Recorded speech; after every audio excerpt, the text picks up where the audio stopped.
Greetings and salutations, everyone. I hope everyone is doing well today. Today I have a subscriber who wants to share his encounters with us.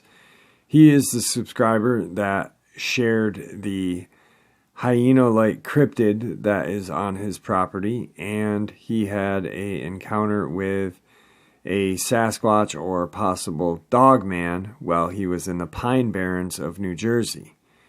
Before we get into that, a couple links. As you know, I rely on my Patreon, my PayPal, and my merch to help this channel to continue to grow and go.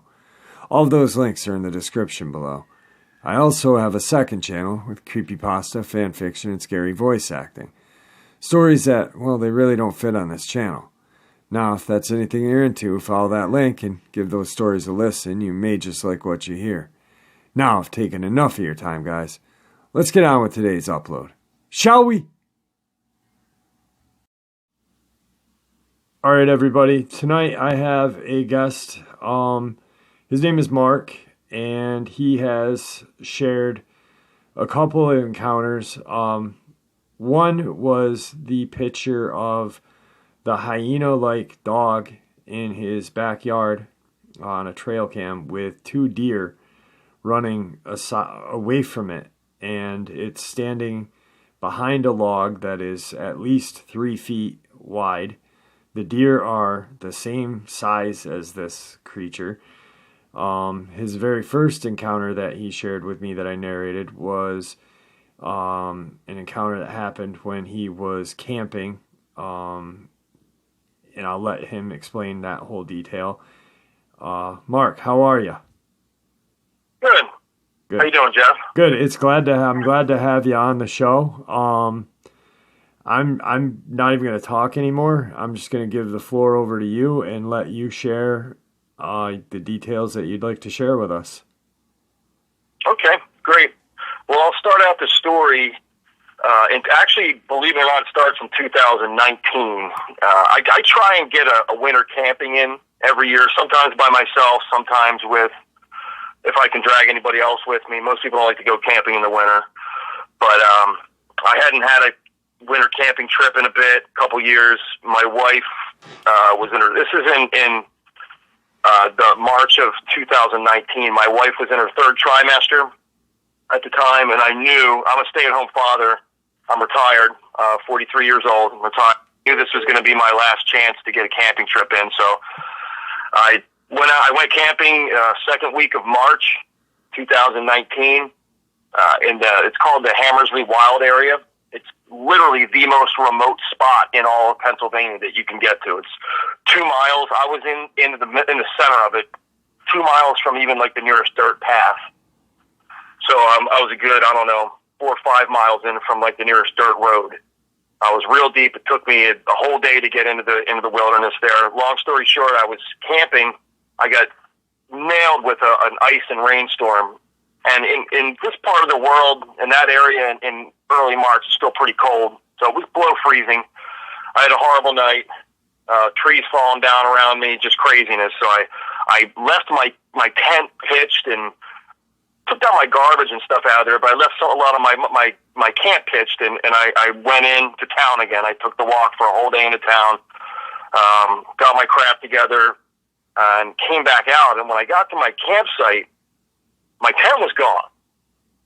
And I was very confused, and I was looking around for my tent, and I saw it back in the woods, maybe down about 50, I don't know, maybe 50 feet, probably more than that. Probably more like 100 feet back behind the area where I was camping. And there was these huge prints. And, you couldn't really tell at first. It looked like someone just was wearing gigantic boots or something. Huge prints with really wide steps. And I figured maybe some ginormous hobo had, pulled my tent up and moved it and was sleeping in it. So I got my 357 out and I kind of crept up on the tent and was like, "Hello, anybody in there?" And it was empty, but it was pitched. It was standing straight up, as if someone, and where it was impossible. There's no way the wind could have loosened it and blown it there, as it was inside a little grove of trees. It was just an impossible situation, and there was giant footprints. And then when I looked closer, a couple of them you could see were feet. You know, it looked like 4 toes instead of 5, but clearly a giant wide foot with toes. So immediately I said to myself, my God, this is a Bigfoot. Has been in my camp. So when I left that morning, I also had put a couple really lousy donuts I got at a rest stop on the way out there. I live outside of Philadelphia in Pennsylvania, just so everybody knows. So it was about a 6-hour drive for me to where I was. And I stopped at a rest stop and got some they were bad donuts. I didn't like them. So I left them out in the woods when I left the camp earlier in the day. I left them out for the wildlife. I figured they might eat them. So I went and checked on them, and sure enough, 2 sets of giant footprints leading to them. And the donuts were so bad that whatever it was bit one of the donuts. It bit the donut in half. I'd set them on a fallen log. The chocolate-covered donut was bit in half and then put back. So to this day, I'll never eat Entenmann's donuts after that. But in any case, it got me started on cryptids. I really didn't know anything above what the average person knew up to that point. You know, I just watching like those fat guys go through the woods knocking on trees with cameras, and I was kind of thought it was sort of a joke. I believed, I guess, in Bigfoot, but I always figured they were just out west. You know, I didn't realize that they were clearly in Pennsylvania. So I looked into it, and I kind of got obsessed with Bigfoot, and I listened to every encounter I could listen to, and I came across all the information that you learn, you know, the things that they do and all that. And hold on, I'm going to click this for a second. And then I thought to myself, oh yeah, I think I know what happened to me in 2014. So that's what leads into the original story.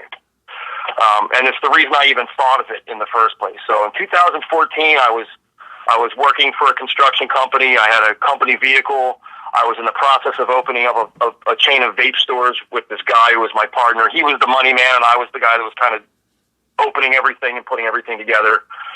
And long story short, he was supposed to get the lawyers and get the paperwork together, and his wife told him if he didn't ditch me as his partner and make her his partner, she's going to divorce him. So on Thanksgiving Day, he contacted me and told me, sorry, you're beat. So I clearly I wasn't going to work for him anymore because the construction company was his, and I had a company truck. So I ended up, and I told I was staying at a friend's, and I was paying her kind of a lot of rent, just more or less to help her out than anything else. And I told her I can't pay you rent, so I'm not going to be able to stay here. I don't want to put you out. She was like, well, that's cool. She's like, you know, I can't afford for you to live here if you can't pay me. Blah blah blah blah blah. I lost everything in like 2 days. My vehicle, my job. The place I was living at, and I'm kind of a psycho about camping, and I thought, you know what, I had enough money. I did have like just under $2,000 to my name at the time, so I said I could buy myself a junker vehicle, or I could just get some lousy apartment. So I said, you know what, I have a full set of camping gear, good camping gear. I still had a girlfriend that loved me at the time, and I said, you know, that's it. I went and I bought I didn't buy anything yet. I said, I'm just going to go camping, and I'll get this figured out. So I kind of walked right into the town I was living in at the time, where the house was I was staying at. It was right on the edge of the Pine Barrens. And for people that don't know what the Pine Barrens is, that's a kind of a really interesting wilderness in mostly southern and central New Jersey. You think of New Jersey, you think of like smokestacks and, New York City and that kind of thing. But the southern half of the state is more on the Philadelphia side across the Delaware River, and it's a pretty expansive wilderness. I mean, it's about 1 million acres total, and it's sort of broken up into large areas of wilderness. Not super large, like you get out where you're at, Jeff, and all that, but big enough to where you get some wildlife. There's really no bears. There's no cougars or any kind of like huge, big predators like that. But you got like certain type of plant life that only grows there and nowhere else in the world. It's kind of a neat place. Very inhospitable, though, if you're to try and live there. So anyway, I get out and I went behind the town. They were still building an area onto this side of this neighborhood. They were still building homes. They had sort of like a dirt pit where they would dump extra dirt they had in huge piles and then come back and grab it if they needed it to fill in an area or whatever. So I could walk up into there, and then there was a pretty large path that led off into the woods. And the woods is known as it's the Winslow Wildlife Reserve. I was right on the edge of that. And I probably went back into the woods all of a quarter mile at the most. And, I mean, at night you could still see the lights of houses kind of off in the distance from where I camped. I was walking on the path. I kind of saw a big mound off to my left on the path. I don't know if it was a burial mound or if it was just a giant tree that fell over years ago and, you know, the root system kind of peeled up and turned into a mound. But I figured it's perfect. I can be next to the path. I can get up in the morning. I can head into town. I pitched my tent, my camp behind this mound, sort of, I mean, close. I mean, 30 feet from the path. And it's one of those big, you know, quad paths that people would use in the summer. But it's the dead of winter. This is in December, late November at this point, early December. And what I would do is I would camp at night, and then I would walk into this neighborhood. My girlfriend would pick me up. I would drive her to work, and then I would use her car to go around and find a job and look for a car for myself and that kind of thing. So anyway, every night that I was out there, coyotes would surround my camp and just raise hell like crazy. The same time every night, like between 8 and 8:30. And it scared me at first, the first few nights, but I sort of got used to it. They didn't really bother me. I guess they figured they might have food or whatever, and they would kind of just run around and yelp and fight and have a good time. It was clearing right in front of my camp that they liked. So it was the final night. That day I had found a car and a job all in one day. I bought an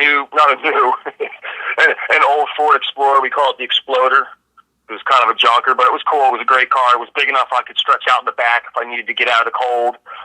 Not that day because my car insurance didn't kick in until midnight, you know, till 12 a.m. the next day. So it was going to be my last night. It was a little bit late because I had a lot to do that day. My girlfriend dropped me off on the edge of the sand pit. I walked off into my campsite. I was all feeling good. You know, I was going to be able to pack up my vehicle, and my plan was to get a real campsite. I was pretty much camping illegally at the time. I don't know if it was private property. It might have been. It might not have been. I don't know if I was actually on the preserve or not. But in any case, I had settled in. I was reading a book. I had some beef jerky. 8:15-ish, 8:30 rolled around. The coyotes congregated, did their thing that they always do. And I was feeling pretty good. I was happy. I laid back in my tent, and the coyotes, when they would leave, they'd hang out for about 20 minutes, a half hour, and they'd sort of work their way slowly away from my campsite. They'd kind of be running in circles and fighting and going crazy and kind of move away slowly instead of all at once. Well, all at once, the coyotes just took off, yelping and screaming and barking. I was like, So, enough to make me sit up and think maybe something was wrong. But, you know, everything went quiet, and it's all right, well, great, I'll just go to sleep. So I was just starting to lay back and sort of dozing off, and this horrendous stench, which to this day, it's just etched in my mind exactly how it smelled. I can feel it thinking about it right now.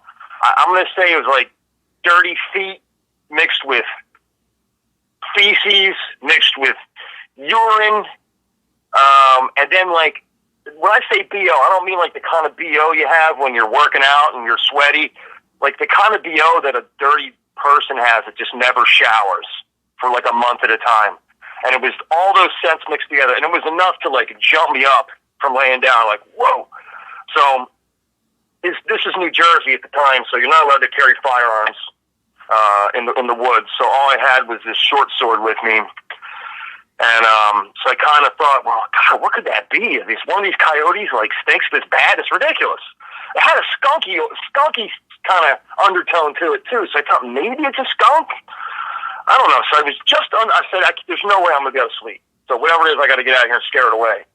So I was just unzipping my tent, and I heard something coming down the path. And it was clearly a person. And it was a little late, and it was a little cold. I'd never heard anybody walking down the path at night. So I zipped my tent up, kind of just held my breath and kept quiet, and just waiting for whoever it was to walk by. And then they stopped behind the mound, on the other side of the mound from me, kind of a little bit to my left if I'm facing the entrance to my tent. And the mound would have been behind me.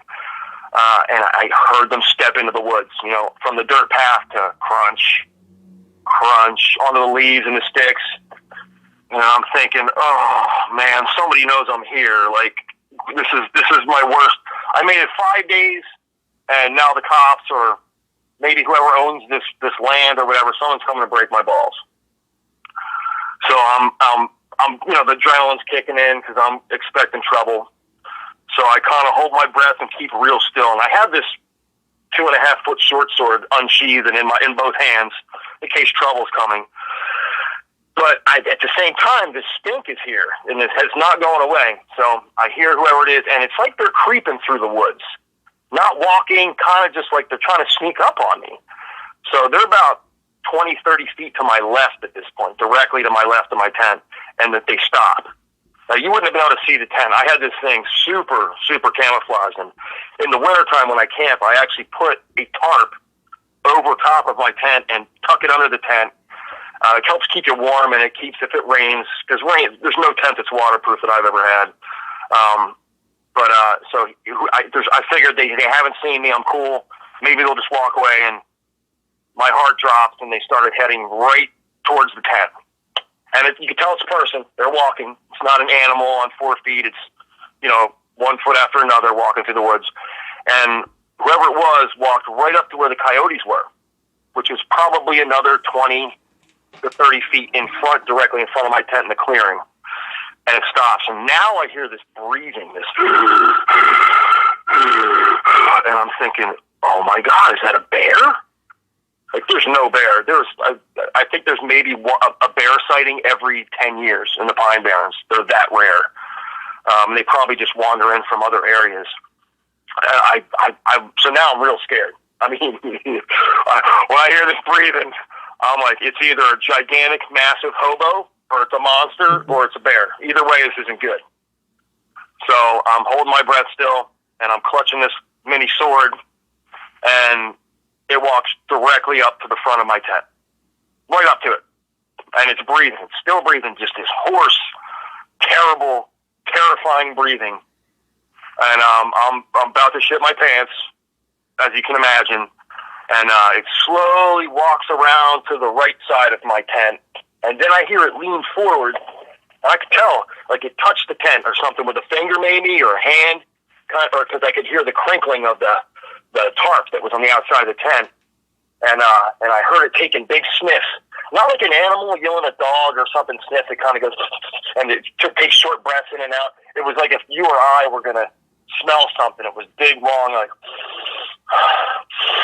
and smelling. So I'm thinking to myself, I'm going to lose my mind. I'm terrified. If it's a bear, which I'm figuring at the time it has to be, right? Where else could it be?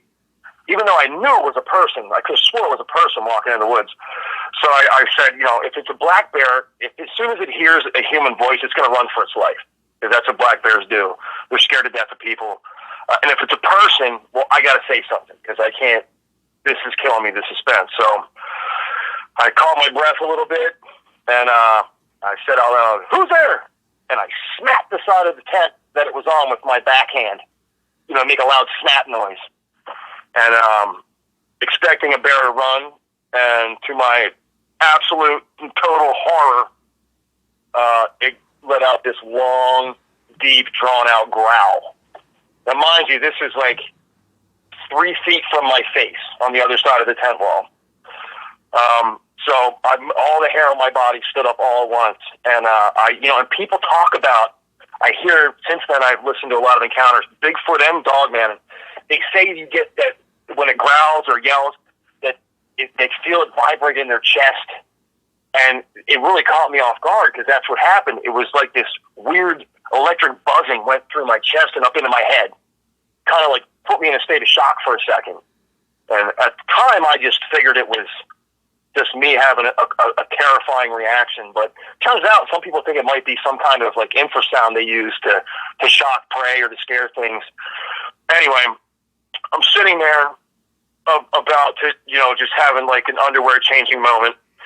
And I'm just expecting it's going to come in and kill me. So I'm ready to just go down fighting with this little sword I have. And it just simply got up and walked away. And it headed towards the deep woods section. And I could hear it, on 2 feet, crunch, crunch, crunch, walking away, slowly, slower, or, quieter off in the distance, and until I couldn't hear it anymore. And the smell started to dissipate, started to go away, and that smell, man, that is some crazy. I can't imagine that it's trying to sniff me through the tent, but I can't imagine you could smell anything with that halo of stink like that, like around you all the time. It's crazy. So I catch my breath and I collapse, and I'm like, oh my God, I thought I was going to die. So and it's, a couple minutes goes by, and the adrenaline's still there, but it's starting to kind of slow down. I'm breathing again, and then all of a sudden I hear this crack, snap off in the distance, like somebody just broke a giant branch over their knee or ripped a branch off a tree. And whatever it was, be it a Sasquatch or a Dogman or whatever, it started to beat another tree, I guess, with the branch or whatever that it had in its hands. And it wasn't like finding Bigfoot with these fat guys, like clunk, clunk, like knocking into a tree with like a little piece of wood. It was as if it was extremely angry. It was beating the shit out of this tree with a branch. So much that I could hear the branch vibrate. It would smack and boom, and you'd hear like the branch catching up onto the tree. And right away, I just fill with terror again, and I'm filled with adrenaline, and oh my God, it's still here. I can't believe this. And mind you, I don't know what it is at the time. Sasquatch, Dogman was the last thing that crossed my mind. I just thought there was a monster at this point in the woods.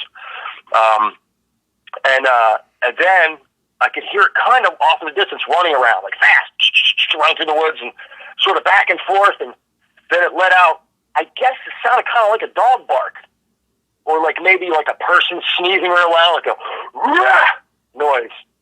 And this part, the next thing didn't really, it's something I thought of a long time later. And then it let out a scream like a woman. Kind of like, like a chimp. When a chimp gets real excited and it lets that kind of like chimp scream out, something like that. And I couldn't judge the distance. It had to at least be 100 yards away, maybe a little further. I don't know. But as you can imagine, I'm absolutely horrified again, terrified, and I just stood there dead still for 20 minutes. And eventually, the adrenaline wore off. Maybe it stood there all night and watched my tent. Maybe it went away, but I debated, should I leave? Should I get out of here? But I didn't want to leave my tent. I did not want to see this thing, whatever it was. I didn't want to get outside and face it. So I figured if it wanted to kill me, it would have killed me when it was growling like next to my head. So I just laid down and went to sleep. And when that adrenaline wore off, I got to tell you, I slept like a baby that night. I remember waking up thinking, wow, I can't believe I slept so well. So the next morning, I very hastily tore everything down and packed up my tent and my stuff. And I was still kind of confused and didn't know, what the hell happened. And my girlfriend picked me up, and she knew immediately something was wrong. She looked at me and said, what's going on? I said, I don't know. I think maybe a bear came up to my tent last night. I said, it was either that or a monster. She's like, what do you mean? So I told her what happened. She's like, it's probably just one of the coyotes. I'm like, no, it's just not one of the coyotes. This was like a giant monster that was breathing like a giant monster and growled at me and screamed at me and crazy. So anyway, that was my story. I'm not sure. I don't know. I know you told me, Jeff, you think you're leaning towards Dogman. I still, because of the way it screamed, I get this feeling that it was a Sasquatch. And, I looked it up after years later, actually, after the Bigfoot thing happened in Pennsylvania. I looked it up, and it turns out black bears do not have a bad smell at all. A grizzly can get pretty stinky, but black bears almost don't smell at all. Right. Even when they hibernate, apparently they can piss all over themselves, and you barely smell it. So I ruled out bear. Plus, it was on 2 feet. You can just tell. And I've camped my whole life, and I've hunted my whole life, and I know when something's on 2 feet. I know when a person's walking through the woods. So but I feel like, but my brother's telling me, he's like, there's no way a Sasquatch would be that close. Because I was close enough to houses to where you could, like I said, you could see the lights if you looked real hard through the woods from my camp. It was close to civilization. And he's saying there's no way a Sasquatch would come into like some suburban town in New Jersey like that. A Dogman would do that. And I guess I'll really never know really what it was. I shudder to think that it was a Dogman right next to my tent, growling it like next to my tent like that. That is just absolutely terrifying to think about. I'd rather be a Sasquatch because there's something more human that just feels safer about a Sasquatch. Right. But yeah, it was a pretty wild experience, and I kind of put it out of my mind. I just wrote it off as a bear for all those years until my camp got raided by a Bigfoot last year, and I sort of looked into all this stuff. But I never knew. I looked into it too, and sure enough, there's Dogman and Bigfoot sightings in the Pine Barrens. You know, there's a dozen or so Bigfoot sightings over the past 30 years. Also, the Jersey Devil. What's that? Also, the Jersey Devil. For all those that aren't familiar with the Pine Barrens, that's where the Jersey Devil made its home at, right? Yeah, I mean, I've always looked at the Jersey Devil like this ridiculous thing because of folklore. You know, well, yeah, like the official story of it is just so silly that and it has a horse's head and hooves and wings like a bat and arms like a purse. Come on, that's just ridiculous. But, but it doesn't mean the Jersey Devil isn't something like what I experienced and people were just embellishing. Yeah. You know, I've thought of that. New Jersey has like the old red eyes, and that they're not really sure what that is. They know it's some sort of large cryptid. I've leaned towards Sasquatch on old red eyes, but I spoke to a woman who worked for Weird New Jersey magazine back in the day, and they were leaning towards the Dogman on that, and I was like, wow, that's really crazy. Definitely some crazy, you know, I mean, it's not like a large forest like you said. It's got a lot of fauna there, like there's a lot of plants, but there's no real depth to it, you know, and for it to be a bear, it could have been Sasquatch, it could have been a Dogman, either or, it's scary as hell. Yeah, it was very terrifying. And you know, this patch of woods that I was up against, it's kind of like you get these sort of large, maybe a square mile of woods, 2 square miles of woods, and then they'll be surrounded by farms, and there'll be maybe train tracks or power lines that go through. So whatever these things are doing, they're exposing themselves to get from woods patch to, you know, from each patch of woods to the next. I thought, you know, there's probably a way to set up cameras in these bottlenecks, or, you know, find a way to there'd be a great place to get one on film because it's so condensed. Yeah.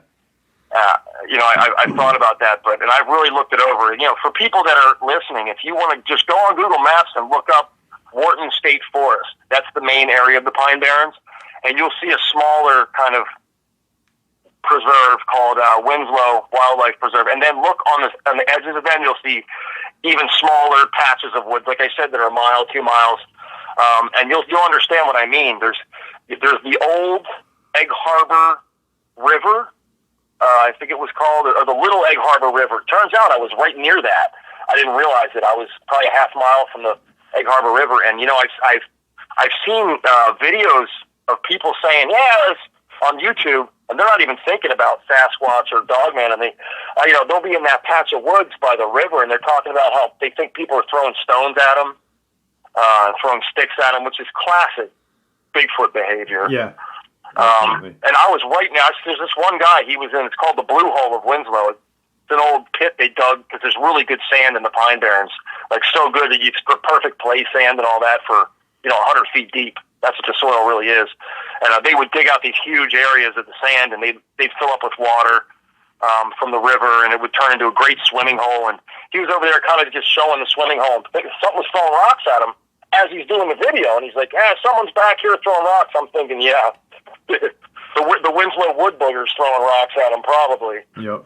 But yeah, it's crazy stuff, man. It was very, very terrifying, and I wish I would have seen it, but I'm glad I didn't. At the same time, I don't know if it would have killed me if I had made eye contact with it, or we don't really know how smart or how dumb these things really are. I'm leaning towards smart because we've never really caught one. Right. At least us normal people haven't. But so yeah, it's and then I sent you the picture of the hyena thing. I live on 6 acres in Pennsylvania. I live near the northeast section of Philadelphia. It's a suburban area, and I live on a golf course, and there's a couple farms, large farms that are connected to the golf course. And my house, my lot is big for out here. It's 6 acres. It's probably the biggest in town. And you can get to my lot by sticking to farm fields, small patches of woods, and the golf course. So I would imagine that thing, it probably lives. And then there's something called pennypack trails. It's kind of like a 10-mile hiking trail that goes through. It's the only woods at all around here. It's nothing. It's not really even woods. It's just like kind of hiking trails through trees, through a small wilderness area. So, I guess this thing just lives, unless it's some big weird dog that the neighbors have. But for those that have seen the picture, you look at it and you say, it's just some dog. But to give you an idea, that log that it's standing on is about 2.5 feet thick. And the dog is at least twice as high as that log. It's like 5 foot off the ground, that dog. Huge. Yep. And it's built like a hyena, like a hyena on steroids. And again, like Jeff was saying, everybody, if you look, you can see the deer bolting away from it. It's clearly going after these 2 deer, and one's going to the right, one's going to the left. They look just kind of like a smear. Yeah, their backs are arched. Well, I'm going to use the picture for the thumbnail, so everyone will be able to look at this picture while you're talking. Their backs are arched, and it's still the height of the dog, or whatever the hell it is still equal to the deer as they're jumping with their arched backs. It's crazy. Right, they're off the ground like a foot. Exactly, yeah. It is. So this thing is big, and it's looking right at the camera. It clearly knows that it got its picture taken at that moment. But and the deer in my yard, like I just yesterday, I saw 4 gigantic bucks with huge racks right in my front yard. 4 all at the same time, just hanging out. No does, just 4. And the deer my yard is filled. The people that owned this yard before me, they were like part of like the, they grew all kinds of weird plants from around the world. My yard's pretty interesting with the plant life. The woman that lived here was into that. She was in magazines and stuff like that.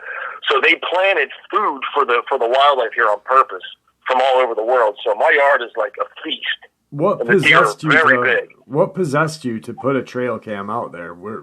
Did you have any, was there an inkling that there was something out there, or was it just to catch deer? What? Well, yeah. If you look in the picture in the back, there's a feeder hanging off of a tree directly behind the dog thing, or the hyena thing. And I had a couple friends of mine in town, because I have it's such a prime spot for taking deer. They put a couple tree stands up in that patch of woods.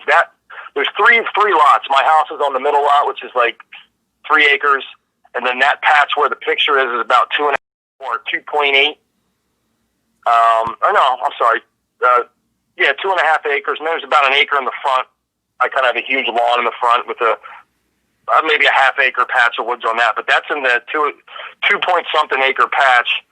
And it was some friends of mine that hunted. It's actually their camera. And I was asking them, have you seen the coyotes? Because I get the coyotes come in off the golf course, and they run around in my yard and they yelp and scream. And I'll go out there with like a pistol, and I won't shoot at them. I'll kind of just shoot in the air to scare them off every so often. And we saw you on the trail cam with your gun again. I'm like, yeah, you don't see we never see the coyotes ever on the trail cams, which is so weird. They see the foxes and the turkeys and all that. So finally, he contacted me in February, and he said, "I think we got one of the coyotes on the trail cam finally." He sent it to me, and I was like, "Yeah, it doesn't look like a coyote to me. It's a little stocky, and its ears aren't pointed. They're kind of a little rounded at the top, and it looks like a hyena, sort of." So anyway, so then, I get the picture, and, I hadn't seen it, and that was that.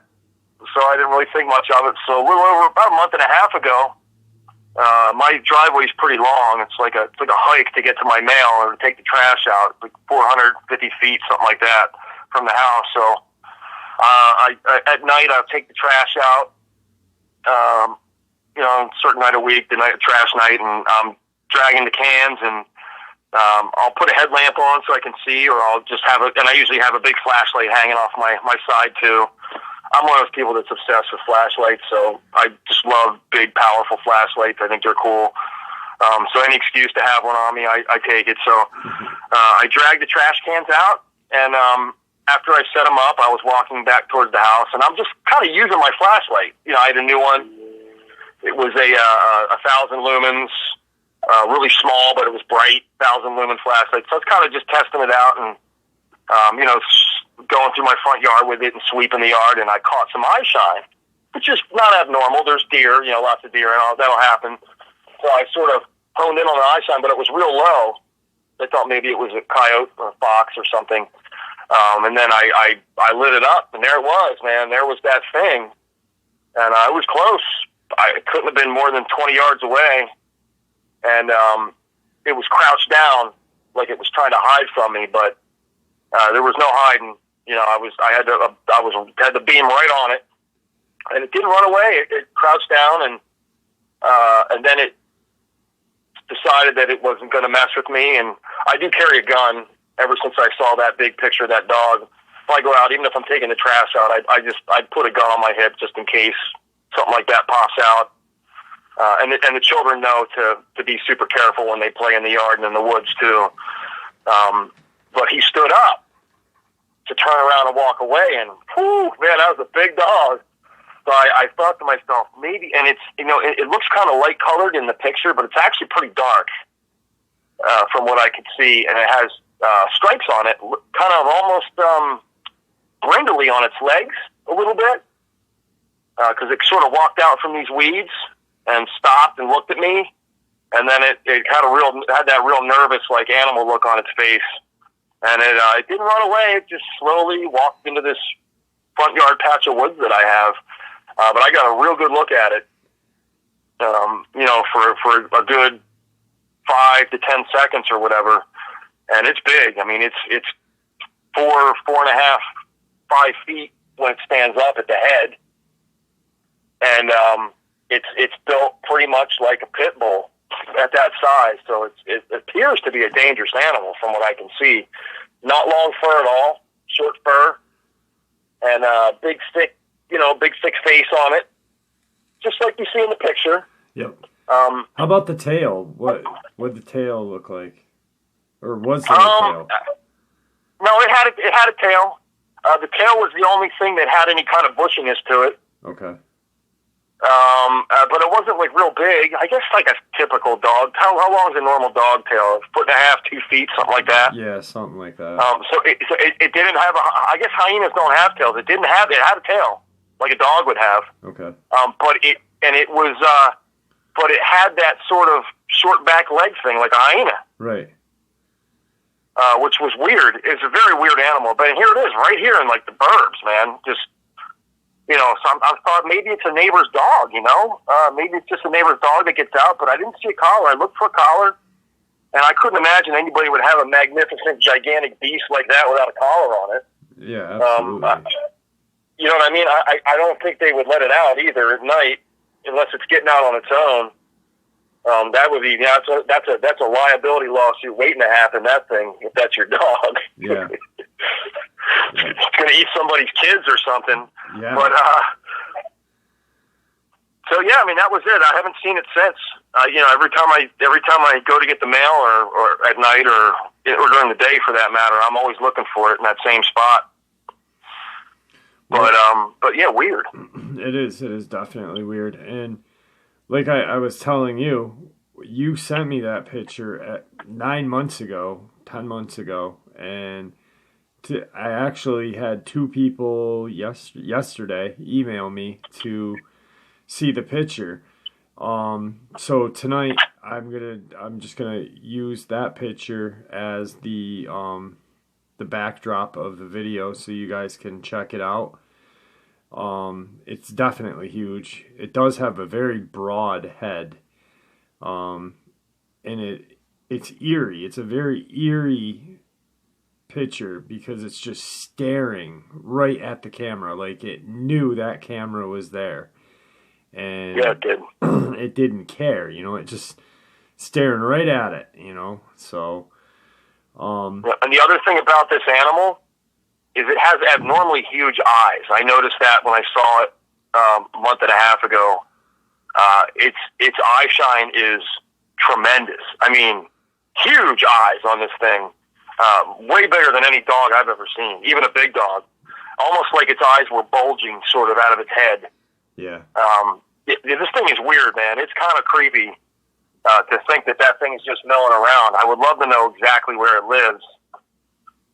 It might live on my property. I mean, there's a part of the woods towards the front yard that we really don't go in. But the deer are always back there, so I guess it probably doesn't. I do see the deer walking in and out of there. But it's good eating around here, so I'm not surprised. Yeah, I would probably hang out here if I was a big predator. There's places to hide. There's food. What more can you ask for, So yeah, exactly. I really appreciate you coming on. I've been, like I said, you shared your first encounter with me a year or so ago, about a year and 3 months. And, since then I was shocked when you sent me the picture. I was like, whoa, this is crazy. And I'm glad that you reached out. I've got a stack of subscribers who I've, narrated their encounters that I want to send emails to. There's just not enough time in the day. Thank you for emailing me first. I appreciate that. Yeah, man, no problem. I'll send you those pictures of the Bigfoot tracks I took too last year in Pennsylvania, and you give me your opinion on those. Yeah, I wasn't expecting anything like that, so I didn't have a measuring tape with me, but I did have a big Security 6.5 inch barrel 357, yep, which is just over a foot long from the edge of the handle to the tip of the barrel. And I lay it next to one of the prints to give you an idea of how big they are. I mean, we're talking, the smaller prints are somewhere in the neighborhood of 14 inches, and the big ones might be as big as, 18 inches. That's a large hobo. According to what I hear, according to what I've heard, an 18-inch print is a 10-foot Bigfoot. Around my there. God. They're huge. With a foot like that, geez, crow. Yeah, exactly. So, well, we're running up on time. Is there anything that you'd like to say to everybody at the end here? Well, yeah, I'll repeat what everybody else says. Don't be afraid to go in the woods. If you're going to go in the woods, as long as you're legally allowed to, carry a big bore pistol with you at very least, 357, 44 Magnum, something like that, or a shotgun if you can handle the weight. If you're going to spend any overnights, these things are real. These things live in the woods, be it Bigfoot or Dogman. So, and it would appear that they're not really looking for trouble most of the time, but you never know. And if anybody has pictures, anything like that, like if anybody was at that campsite when that thing was shot and managed to get a picture, by all means, please send that out to the world so we can see things like that. If anybody was, if you have pictures or evidence, get it out there, man. Get it to Jeff. Absolutely. So that we can get some closure on this crap, because this is, there's no doubt in my mind that these things their population is growing, and it's only a matter of time before that happens. But I want to see you be the man that breaks it. That'd be great. You know, and like you said, the population is growing, and the human population is growing, and as we grow, we are taking their living areas away. So it's only a matter of time before, you know, these things are just walking on our street, you know, one day. You know, it is, where the hell's our woods? We're just going to be in your backyard now. So, you know, something's got to be done. We've got to get the truth. We need to get the truth, because it's, you know, it's not like back in the 60s and 50s when there was just dense forests. And, you know, now with industry the way it is, you're lucky to have forest where you are, you know, and people should appreciate that. Always appreciate nature. So, Mark, it was great having you on. I appreciate it. Have a great night, man. All right, Jeff. Keep up the good work, buddy. Thank you, brother. Bye-bye. All right. Wow, guys. I'm really happy with that upload. Mark's a great guy. He's just like all of us. He just wants to know what's out there, and he wants to find the truth, just like every single one of us. You know, while I was talking to Mark, I was telling him, you know, I really don't, because he was asking me about other channels, if I had seen this and that, and I was like, I really don't watch other channels, and I explained why. I learn more from you guys than I learn off of other channels. I find it more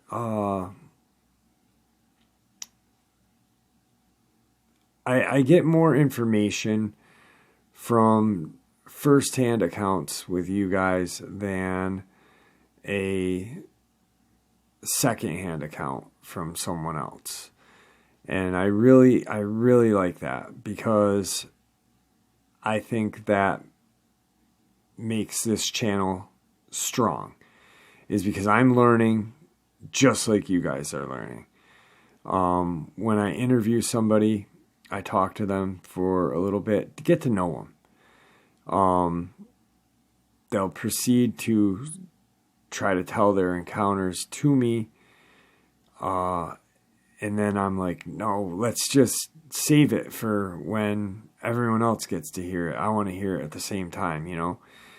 And I really like how everything's been going with these interviews. So I hope you guys do too.